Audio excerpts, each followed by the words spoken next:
छल उहो राज़ी थी पवे। बस इहा वॾी शइ आहे। शेर भी मुझे आडो इन हवाले से आए, थोड़ो तवाजो तवज्जो।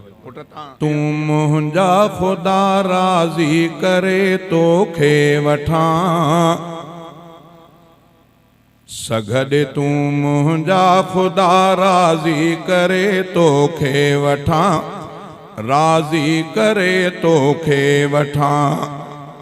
जिन मथा तुंहिंजो फज़ल आ वाट तिन जीअ ते हला, वाट तिन जीअ ते हला।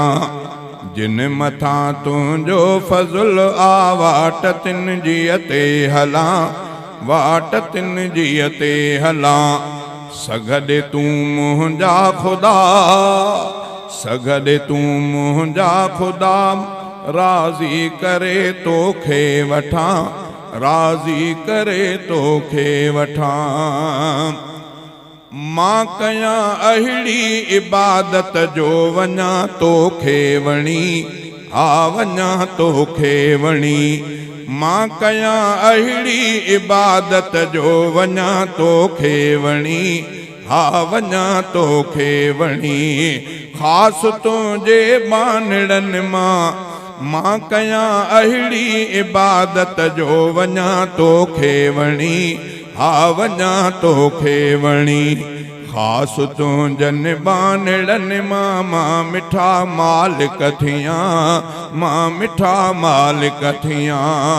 ख़ासि तुंहिंजनि बानड़नि मां मिठा मालिक थियां, मां मिठा मालिक थियां। जिन मथां तुंहिंजो फज़ल आ वाट तिन जीअ ते हला, वाट तिन जीअ ते हला।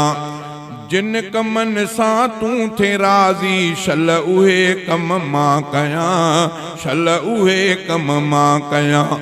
जिन कमनि सां तूं थे राज़ी शल उहे कम मां कयां, शल उहे कम मां कयां।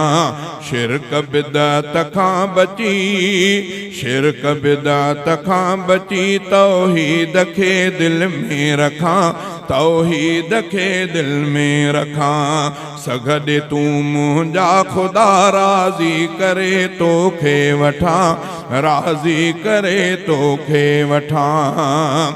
मोमिननि जे लाइ नसीहत थी आयो क़ुर्आन आ, हा आयो क़ुर्आन आ।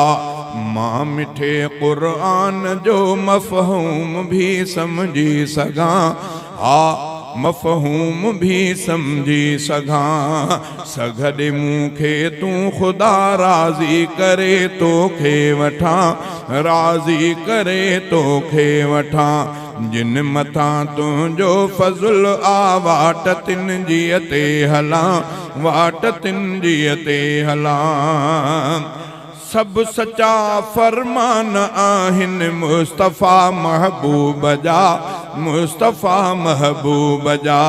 से सच्चीअ दिल सां सभई, से सच्चीअ दिल सां सभई पंहिंजे अखियुनि ते मां रखां, पंहिंजे अखियुनि ते मां रखां। नेक सालिह थी रहां जेसीं रहां दुनिया अंदर, हा जेसीं रहां दुनिया अंदर।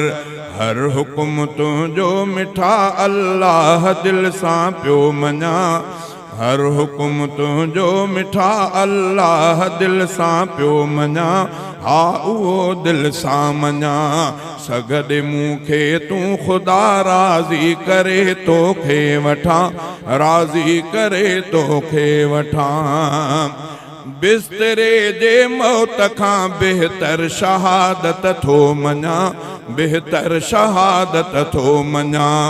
दीन ऐं इस्लाम जे दुश्मन सां लड़ंदे मां मरां, दुश्मन सां लड़ंदे मां मरां। राज़ पो तुंहिंजो ख़ुदा चाहे पयो नादर भयो, चाहे पयो नादर भयो। थी निमाणो ख़ौफ़ तुंहिंजे खां धणी ॾाढो ड्रिजां, हा धणी ॾाढो ड्रिजां। सगदे तूं मूंखे ख़ुदा राज़ी करे तोखे वठा, राज़ी करे तोखे वठा।